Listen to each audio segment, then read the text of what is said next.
Kensuké's Kingdom has got a very limited release here in the UK, and as you just saw the ticket, I went out and saw this at 9:40 in the morning because I wanted to support this in cinema. Now this is actually based on Michael Morpurgo's book, a novel that I've never read before, and it does do a special introduction before the movie, which I actually found pretty funny, but maybe not for the reasons that you're thinking. Stick around and find out what that is.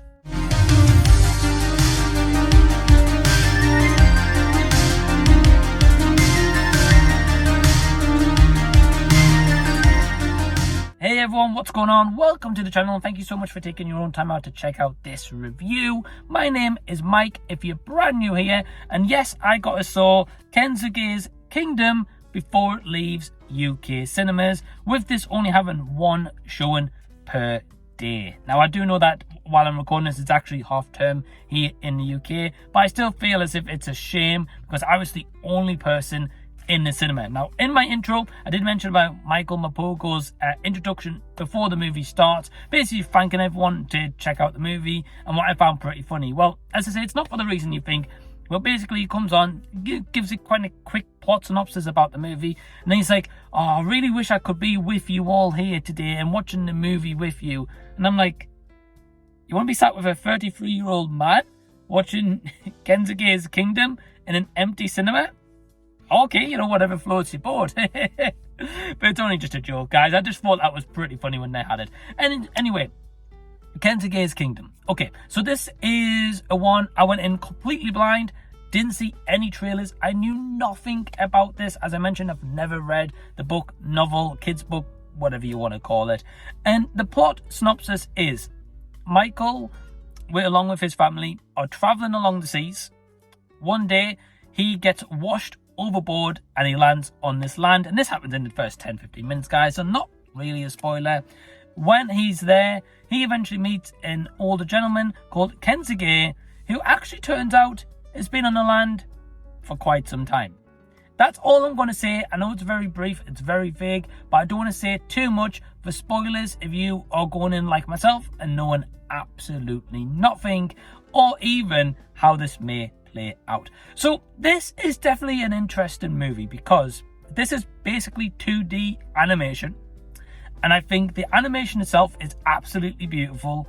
It's stunning. It's just absolutely gorgeous to look at in many scenes. It is just something different that you don't see a lot nowadays, and the way that it was portrayed, you could tell that there was love poured into the animation, the soundtrack, the acting in terms of the voice acting, and just the animation itself was carefully drawn, carefully detailed, and that I can truly appreciate. You do have a really talented voice cast of Cillian Murphy, Sally Hawkins, Ken Watanabe, and many more, and it has a lot of likable underlying tones that you can really kind of truly appreciate. For example, my favorite character throughout the entire thing was Kensuké, the older man. I think that he was just absolutely the most likable character. You could root for him, you could understand his backstory, which is pretty tragic, and you can just feel for him, right?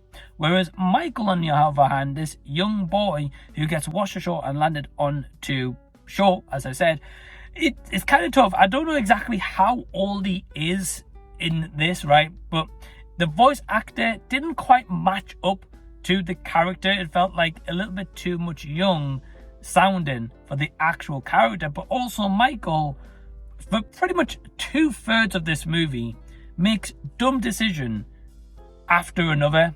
And it got to the point I was like, is this kid actually ever going to learn? He's in a very random and strange place right now. He's maybe annoying the wrong people at the wrong times, and he is just doing nothing to be redeemable about his character. And for me, I was like, I can't get on board with this kid. I was kind of like, I'm glad he kind of got lost out at sea at this point. I know that might be a little bit mean, but I was just like, what is really justifying about this kid right now? Do I want to be reunited with his parents? Yeah, end the movie if that's going to be the case, because this guy is not redeemable. Now, towards the end, I did start to come around a little bit, and I did start to feel for his character, and towards the end, I did get a little bit in the feels, for sure.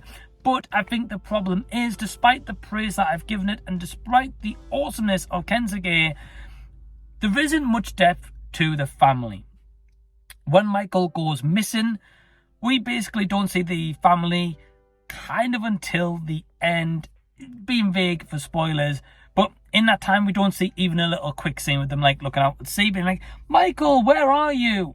You don't get any of that whatsoever, and I'm just like, how worried have they been? Do they actually care that he's missing? I mean, as the audience, I guess we don't know. I guess, yeah, they are, but we don't actually get some clarification. There's also some weird choices, despite the gorgeous and stunning 2D animation and a great, terrific job that they do. They throw in a lot of random 3D animation, whether it's like a little cutscene to separate like the transition from a night to a daytime shot, or whether it's just thrown in a 3D animation shot just to be like, oh, hey, look, this is cool, look at the technology that we've got. And at parts, I was just like, okay, well, why is this movie not just a 3D animation movie? Or why not just make this all 2D, maybe cut out a couple of those shots, speed this movie up about 5-10 minutes, which I felt like one or two times there was a couple of repeat scenes.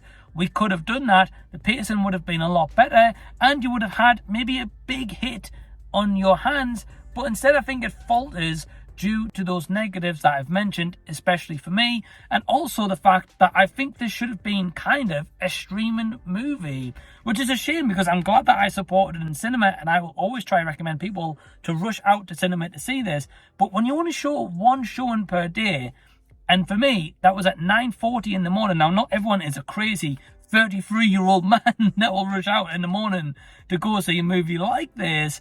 But I think when you have those aspects and factors that play into your decision with marketing, which this barely had no marketing, I didn't see anything for it, I think you're kind of setting yourself up to possibly fail, which is quite a shame. So my score for Kensuke's Kingdom is going to be between a 2.5 and a 3 stars out of 5.